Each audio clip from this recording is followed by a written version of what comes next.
Hello, welcome to the second day of the lecture series, and we are starting the series by Matt Hogancamp from Northeastern University, and he will teach us about link homology and how to compute it. Great, thank you. So first off, thank you very much for the invitation to come visit, to speak here.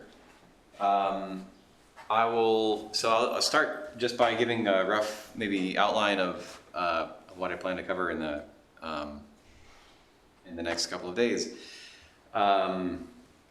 So generally speaking, I'll be talking about this triply graded Kavana-Ruzensky homology, or Homfli-PT homology. Many of you, I know many of you in the audience are like of the mathematical physics origin, and so maybe you're more familiar with the terminology of the super polynomial, not super polynomial, this kind of thing. So that's the sort of thing I'll be talking about. And the rough sketch of the plan, and we'll be a little bit flexible and move things around if we need to. But so today, the first lecture, I will introduce the homology, the link homology that we'll be talking about.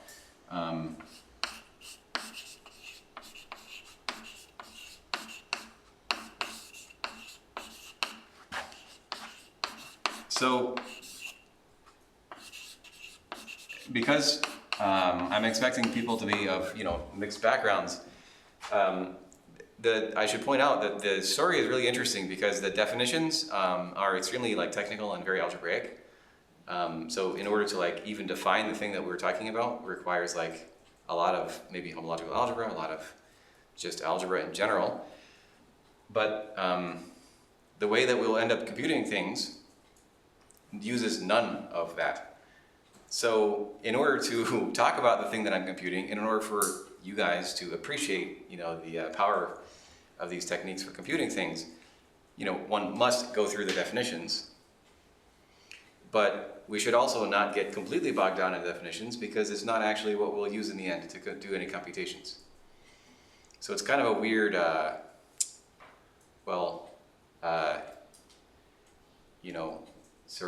there's a ritual we have to pass through.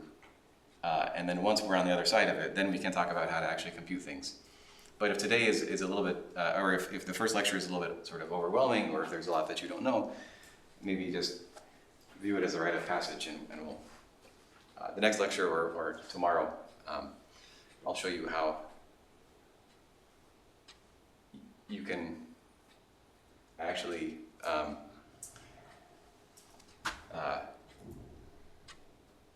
sorry, jet lag. How you can actually compute things without knowing the definitions. So lecture one will just be basically the definition and maybe some conjectural properties and some motivation for this homology theory. Lecture two, I'll start to focus on this sort of technique that we're going to use, and this will again require some something called homological. So the main technical tool that is used in computing these homology theories, you may have heard the word spectral sequence before. This is obviously very, you've certainly heard the phrase spectral sequence before.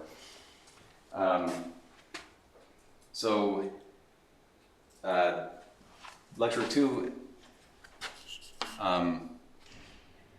in lecture two, I'll talk about what's called homological perturbation theory, which is the essential tool that we're going to use. That's going to be the kind of maybe the kernel of our little machine that will help us compute things. Homological perturbation theory.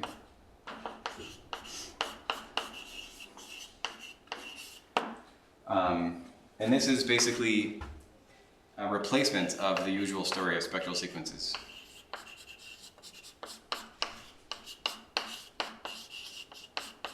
Maybe it's like spectral sequences for the 21st century instead of 20th century.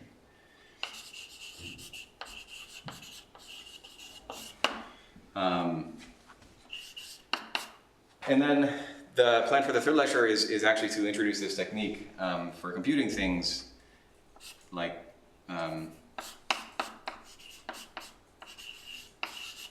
so in the end it's very combinatorial and pleasant to look at.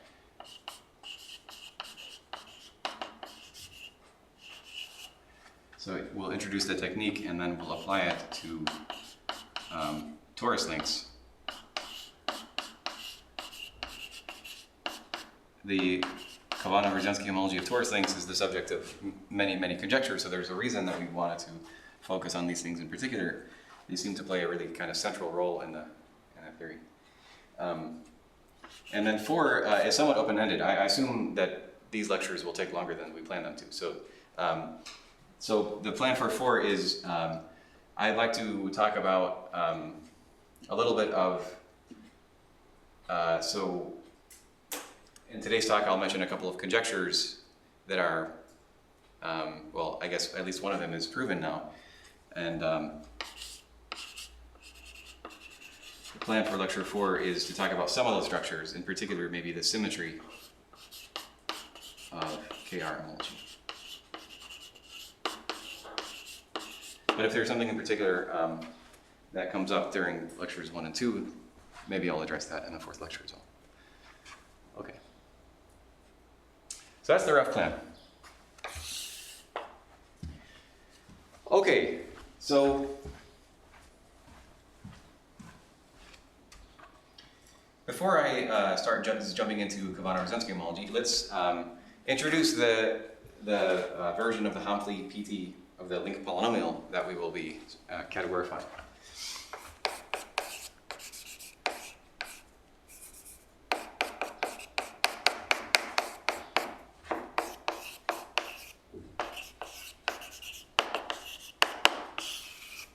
Okay, so L, let L be an oriented link.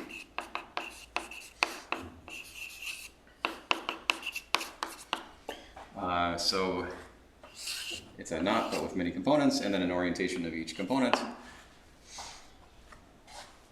The Homfle PT polynomial of L, we'll denote it just by a piece of L. It'll be a function of 2 variables, Q and A. And we'll define it as follows.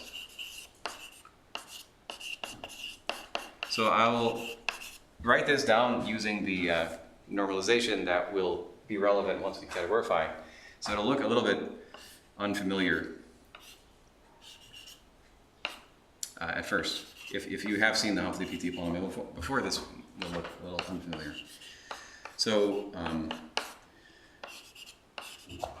we define this thing by means of a skein relation, which means switching a crossing between somewhere in our link. So switching a crossing somewhere in our link and smoothing the crossing somewhere in the link. There's a linear relation relating those polynomials.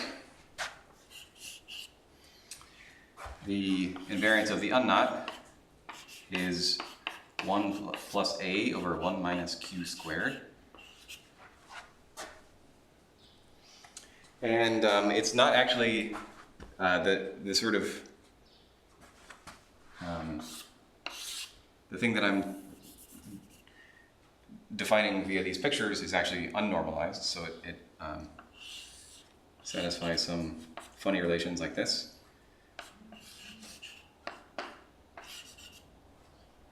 So a right-handed kink contributes a factor of minus Q inverse, and a left-handed kink, ordinarily you would hope that the left-handed kink and the right-handed kink contribute inverse, you'd want this to be sort of positive Q, but it's not.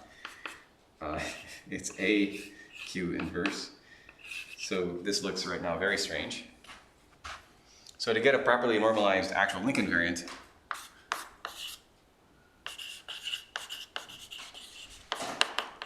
what you do is you present your link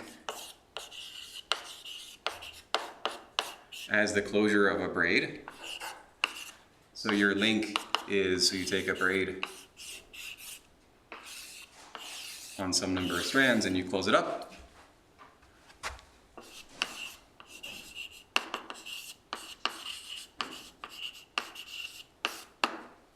and we'll define a couple of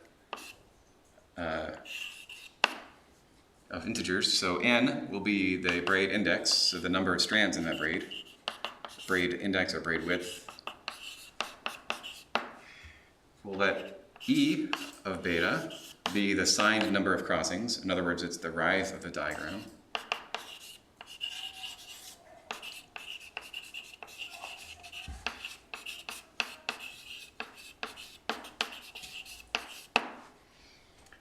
We'll let c be the number of components of the link once you close it up.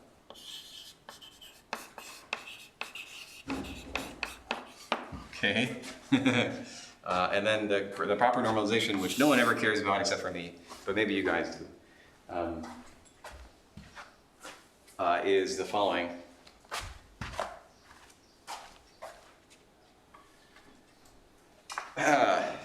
So I'm jumping through some hoops because, well, I'll explain why in a second. You take this thing, and then this thing. I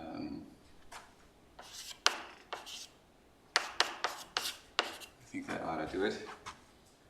And then times the bracket thing. So these graphical relations here give us a definition of something that denote by angled brackets of L, which is of course not properly normalized. To get a proper normalization, you do this. And it's an easy observation that these integers are even. So E and this n minus c are equivalent mod 2.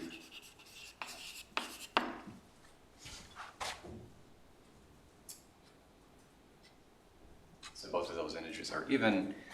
Secondly, this is not the usual Homology PT polynomial, but it becomes equivalent to the usual one.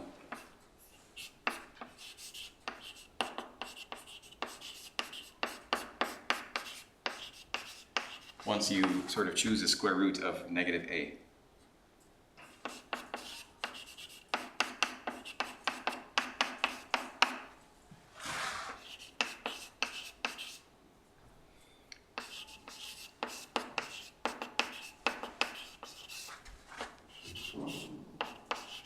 So this is a pretty innocent thing to do at the level of polynomials. You can just always work in a setting where you have a square root of negative a. But when we categorify, this will not really have, this won't mean anything. So anyway, it's important to me anyway to only perform operations downstairs which can be categorified upstairs. And this is not one of them. Okay. And thirdly, you could bake this normalization into these diagrammatic relations from the get-go, and what you get is so I'll just write down the normalized sort of skein relation.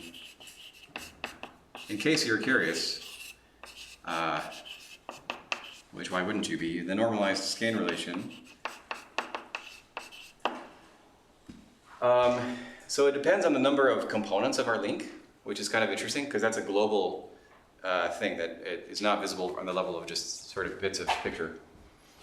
So one thing that we'll see is that the skein relation looks different depending on if this crossing change relates to components of the same link or one component.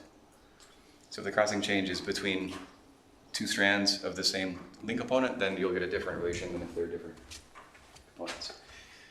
And it's very easy to work out. I hope I didn't make any mistakes, but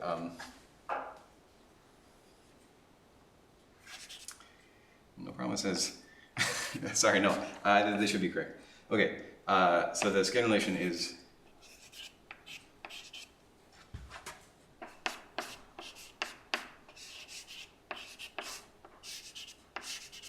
if the two strands on the left belong to the same component.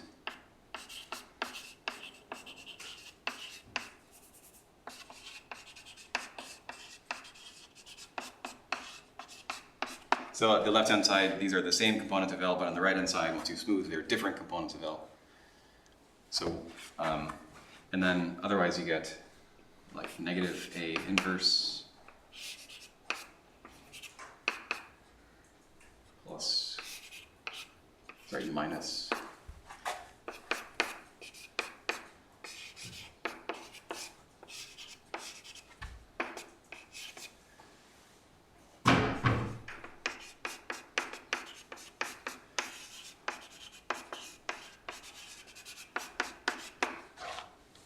Okay, so that's the Hopley-PT polynomial. Any questions? Oh, and then the normalized scalar relation is now sort of properly, you know, actually Lie covariant.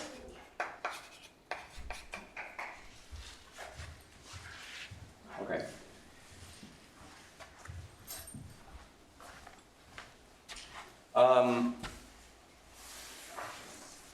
So I have a question. Did I understand correctly that normalized scalar relation means that this is this relation on the left with inclusion of this Yes. normalizing factors? Yeah, that's right. That's right. So you take this you take these local pictures and now you envision them as being part of a larger link diagram,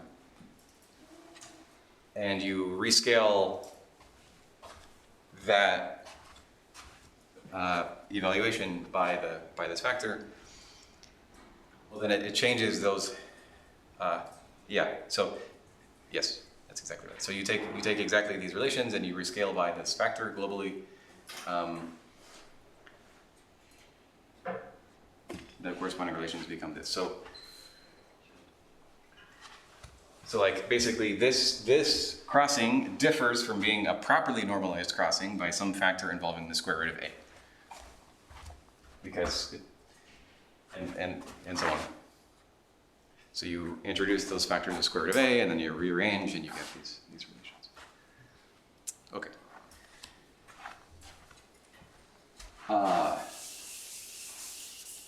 So that's the thing we want to categorify. So maybe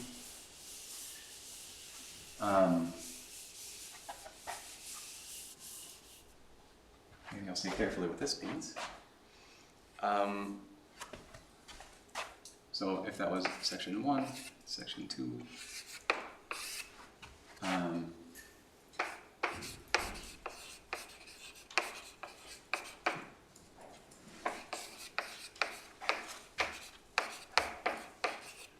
so first off,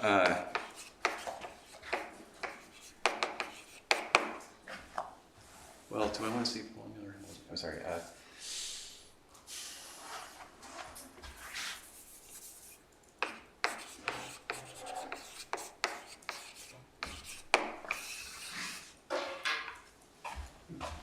So let me start with a little bit of setup, algebraic setup.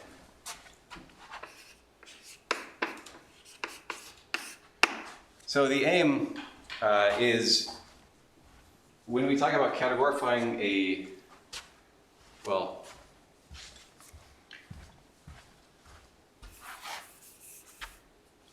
so when we talk about categorification,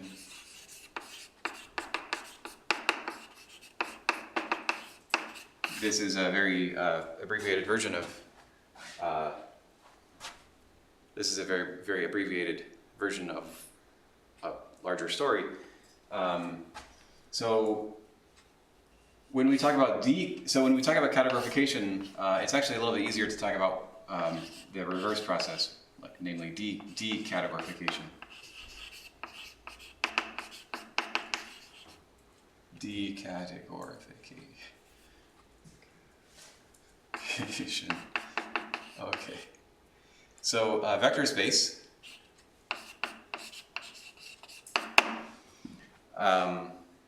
We think of the decategorification of a vector space as just its dimension. So if we want to, I don't know, categorify a number, then we might produce a vector space that has the same dimension, whose dimension is that number. In addition to, like algebraically, in addition to considering vector spaces, we can consider chain complexes, or maybe supervector spaces.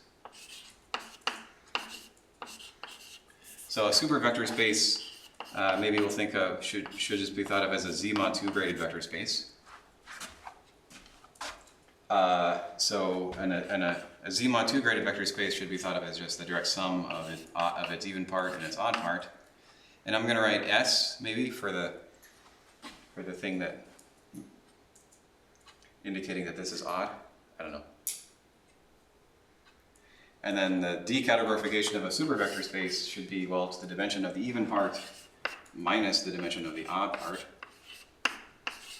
And this way we can categorify differences, so we can categorify negative numbers by supervector spaces. Slightly more general than a supervector space is a complex. So if we have a complex of vector spaces, so what is that? That's just a Z. We think of a complex of vector spaces as it's a sequence of vector spaces, a Z indexed sequence of vector spaces with maps between them, satisfying d squared equals 0. So given such a thing, you can sort of forget the differential and then collapse down into a supervector space where you just take the even part to be the direct sum of the even vector spaces and the odd part to be the direct sum of the odd vector spaces. And in this way, the decategorification of a complex is its Euler characteristic. So it's a dude in a guy in even degree will contribute with a plus sign, and a guy in odd degree will contribute with a negative sign. So this is called the Euler characteristic of the complex. So if you want to categorify a number, then you have a variety of options. You can maybe think about replacing your number with a vector space of the same dimension, or a complex with the correct Euler characteristic, or something like this. And then, identities between numbers should be replaced by isomorphisms between algebraic gadgets upstairs, things like that.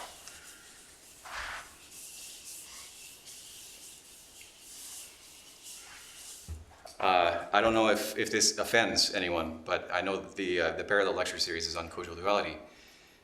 In some ways, you can think about causal duality as appearing when you want to categorify division. Think about that. Okay. Okay. So, what about the Humphrey-PT polynomial? The Humphrey-PT polynomial is not a number; it's a polynomial, or a Laurent polynomial, or actually even a Laurent series. So let's keep this pattern going. So if we have just say a Laurent polynomial for the simplest kind of thing. So if we have a Laurent polynomial in a parameter q,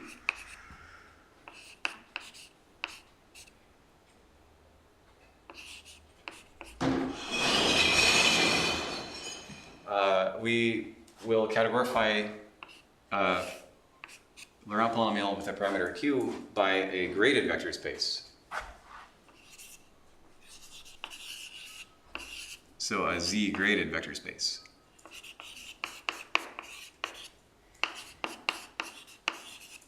Or a Z cross Z mod 2 graded vector space. So you can be a super vector space, but also a Z graded super vector space. Z cross Z mod. So you have the super guy, which is the Z mod 2 grading, and then the additional grading, which is telling you the power of Q. Or Z cross Z graded, so the Z mod 2 grading could be lifted to a Z grading, and then we get complexes.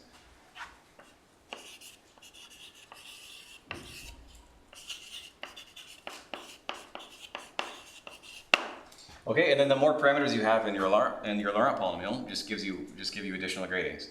So the fact that the Humphrey PT polynomial has a Q and sorry, A is a bad letter here.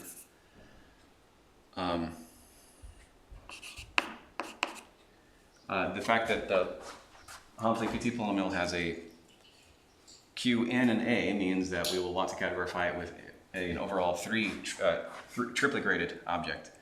We'll have the guy who gives us a Q, the guy who gives us an A, and then the homological grading, which you don't see decategorified, but the homological grading will be our third grading.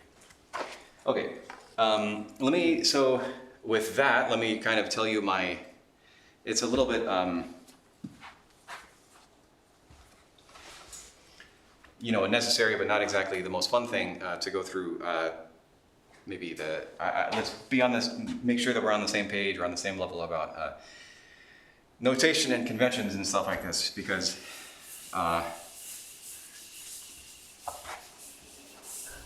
it's something that being clear now will make things a lot easier later. So how do we think about graded vector spaces?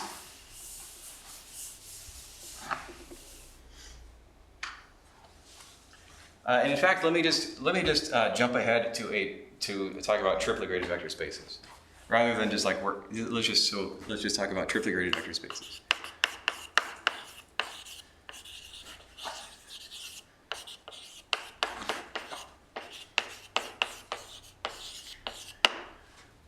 Okay, so our notation for a triplet graded vector space is going to be analogous. This is maybe more for psychological reasons than anything else, but it's going to be analogous to how we would denote a polynomial or a function of three variables. So we're going to sum over all indices i, j, and k. So think of it as if a Laurent polynomial is a formal linear combination of monomials, it's a formal linear combination of powers of q, then we'll think of a graded vector space as a formal direct sum of some guys of the following form.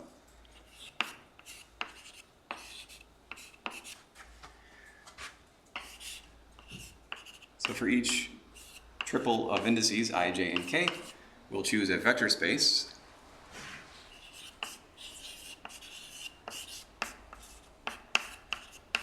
and I don't really care what the field is at all, ever. I'm just going to call it k.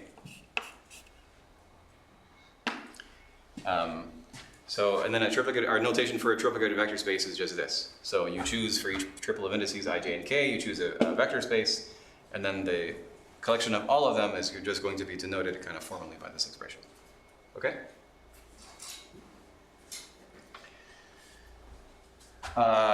The graded dimension of a triplet graded vector space, this is also called the Poincare series,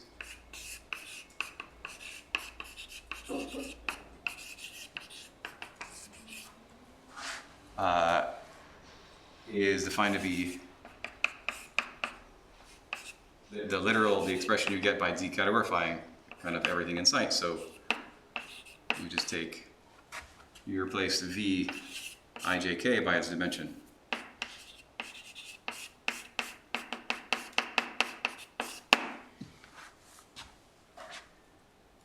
So that's the Poincare series of such a thing. And the decategorification for us, so the t here is going to denote the co-homological grading or homological grading. So all of our differentials are going to have, so over here when we're talking about complexes, there is this grading that appears in our complexes. That's what we're going to be calling t. So if I were to modify this in hindsight, I would put a power of t here. I would put t to the k vk, indicating that this copy of vk is living in homological degree k.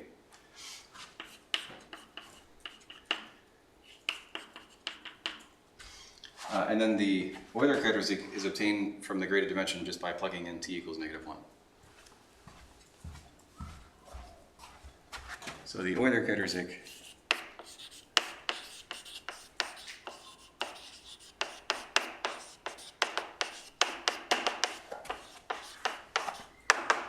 of a triplicate vector space is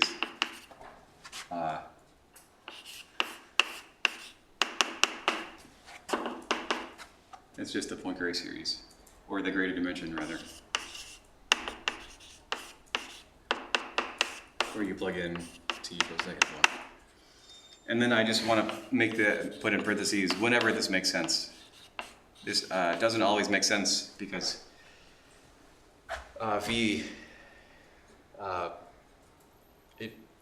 this may not be a well-defined algebraic expression when you plug in t equals -1. So without further sort of grading restrictions, this might be nonsense. We're just going to assume those grading restrictions are in place and not worry about it for now. Okay. Usually our complexes will be at the very least like bounded from in one direction, and then have some sort of have some property that guarantees that this is actually at the very least a well-defined formal series.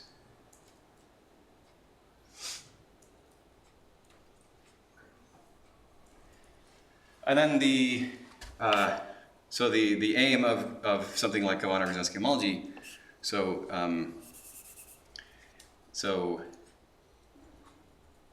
let me just sort of say historically, so in 2005, Dunfeld, Rasmussen,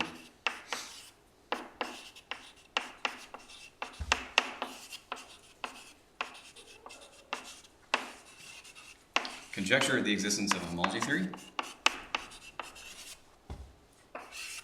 of a non-trivial homology theory.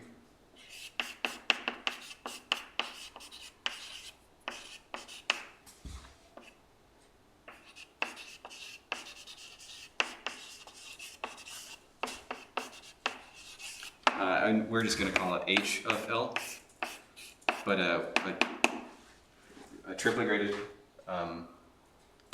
So for each oriented link, homology theory which produces a triplet graded vector space, and the conjecture of the existence of such homology theory which categorifies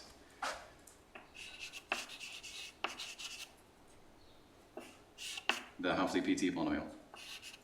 So whose Euler characteristic in this sense is well defined and equals P sub L.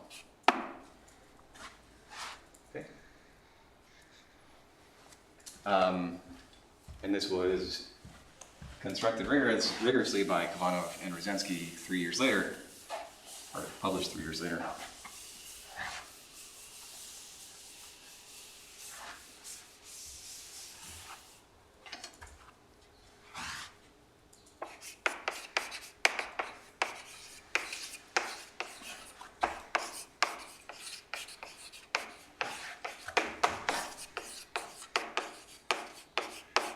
Okay, and from this point on, I'm just going to abbreviate Kavanagh-Brzezinski by KR, because it may come up more. So this is achieved by Kavanagh and Brzezinski in 2008. 3 years later. Okay, so what do they do?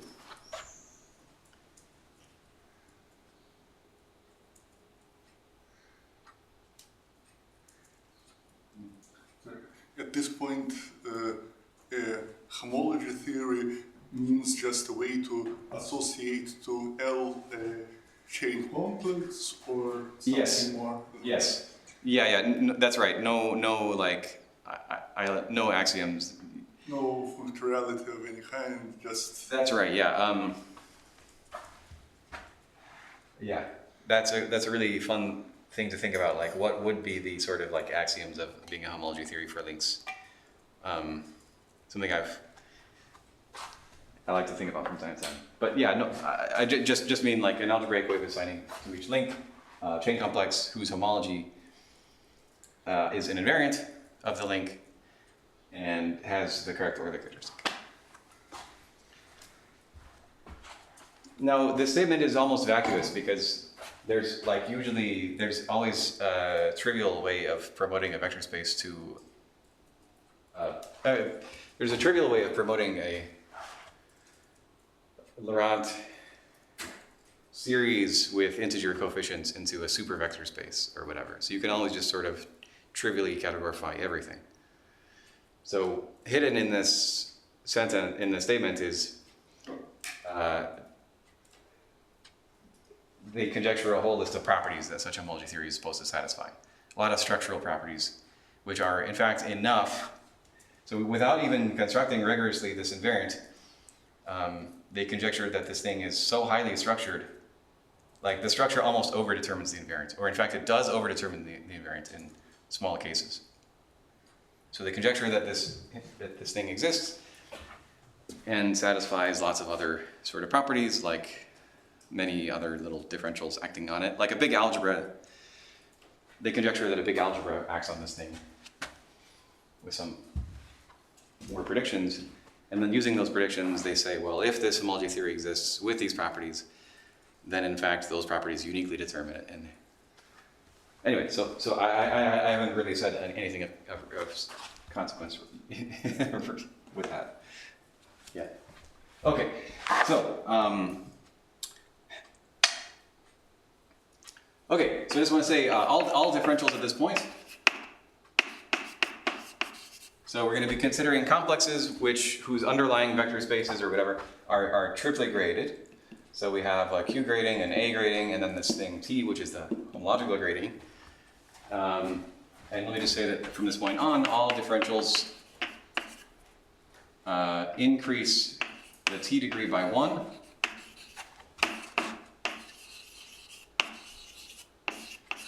And preserve the other gradings.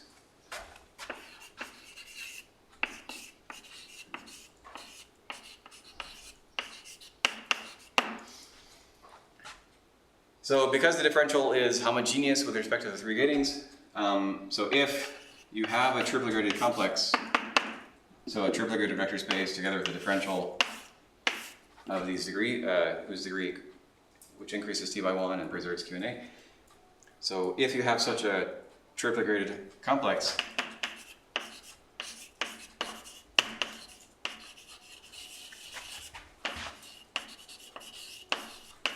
in this above sense,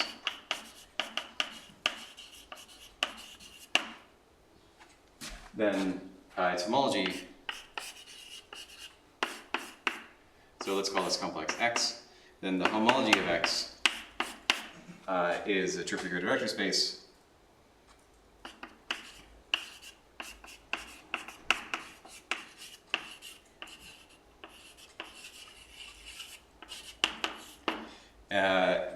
so again, you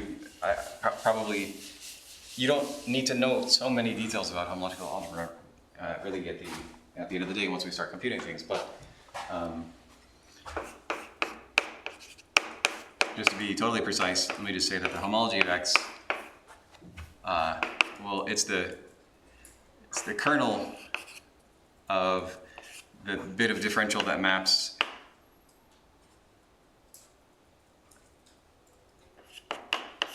out of this term. So it's the kernel of that map modulo the image of the incoming map.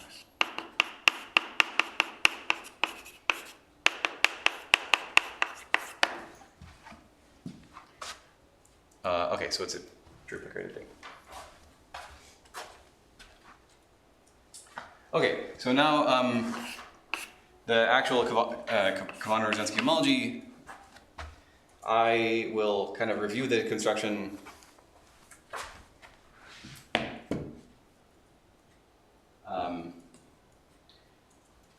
I guess sort of now, and then what we don't cover we'll finish after lunch.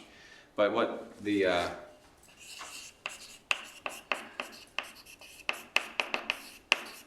way that you construct this complex, or the sort of shape of it, is as follows. So to each, so we have an oriented link, L.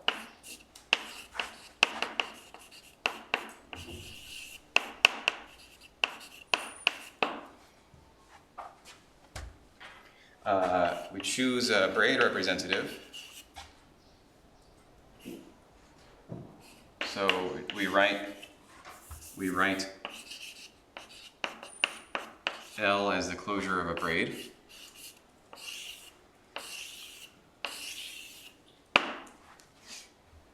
So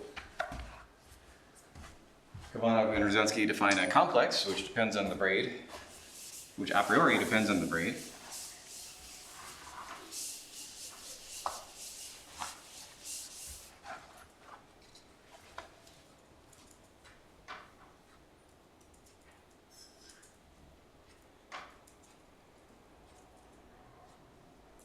So I'll call it C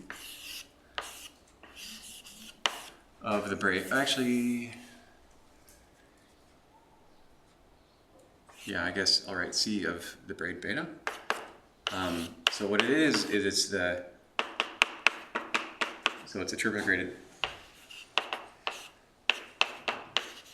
thing. So where each of these guys is a vector space with a differential and satisfying some properties. So let me, in the interest of saving a little bit of time, let me just tell you a few of those properties. So this symbol is going to denote chain homotopy equivalence.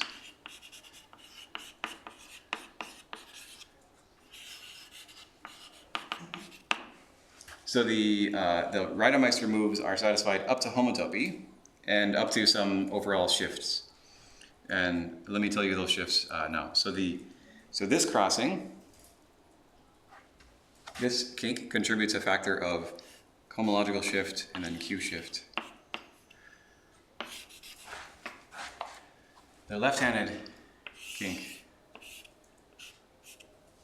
contributes an A and a Q shift. And then all of the other Reidemeister moves are satisfied kind of on the nose.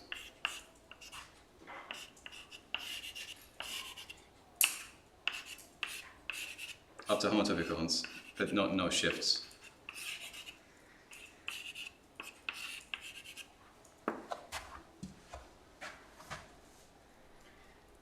And you should compare, you should compare these to the decategorified for the Humphrey PT polynomial.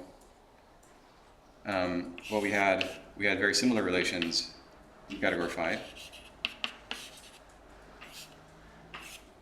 So the negative kink gave us this factor, the positive kink gave us a minus Q inverse. And when you categorify, that minus sign gets converted to a homological shift.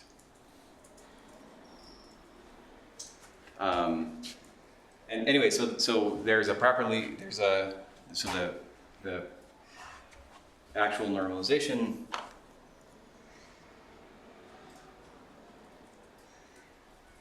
so the properly normalized invariant is before we had a minus Q inverse times some raised to some power.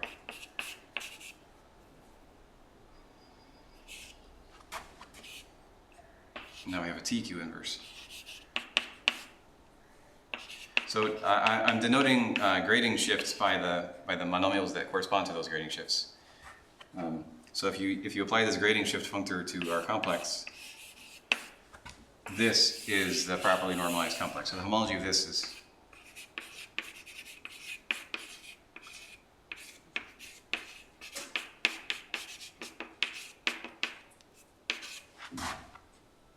is this Kavanagh-Rosansky homology. Okay. And it's 11:45 now. Maybe in just 1 minute I'll tell you what the invariance of the unknot is. And it'll take maybe less than a minute. Okay. IJK is what? Was it already? No. I'm right now leaving this as a black box. I'll tell you what this is after lunch. Okay, fine. And then we will ignore it. I mean, we won't, I'll tell you what it is, and then we will sort of work towards how to bypass the complicated definition after lunch. So for the unknot,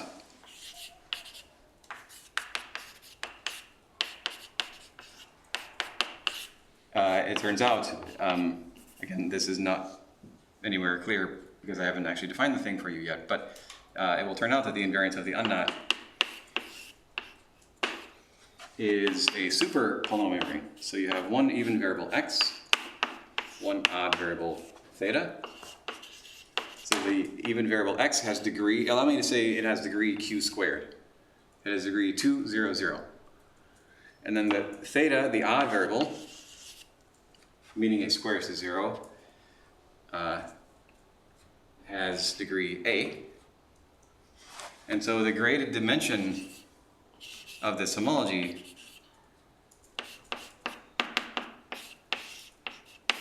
is what? Well, so you think of this as really being a tensor product. You have polynomials in x tensored with polynomials in theta, but because theta squared is 0, so the polynomials in x has graded dimension 1 plus q squared plus q to the 4 plus, because this is spanned by just monomials in x, and each monomial has degree q to the power. And then times the graded dimension of this factor, which is 1 plus a. So this is how you get 1 plus a over 1 minus q squared.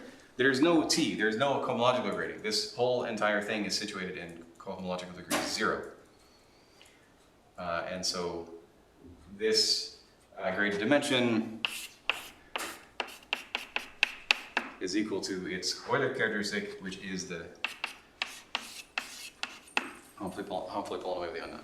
So this is one, this is just a very basic first example of how you categorify the hopefully PT polynomial of something.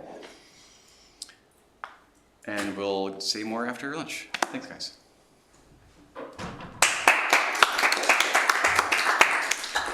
Questions?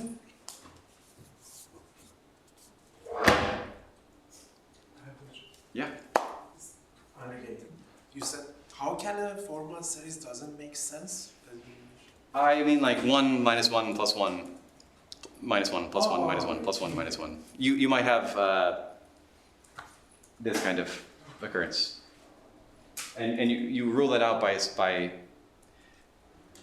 placing restrictions like, as you go deeper, like as you go further to the left in your complex, the q degrees, say, go to infinity or something. It's very easy to rule this out.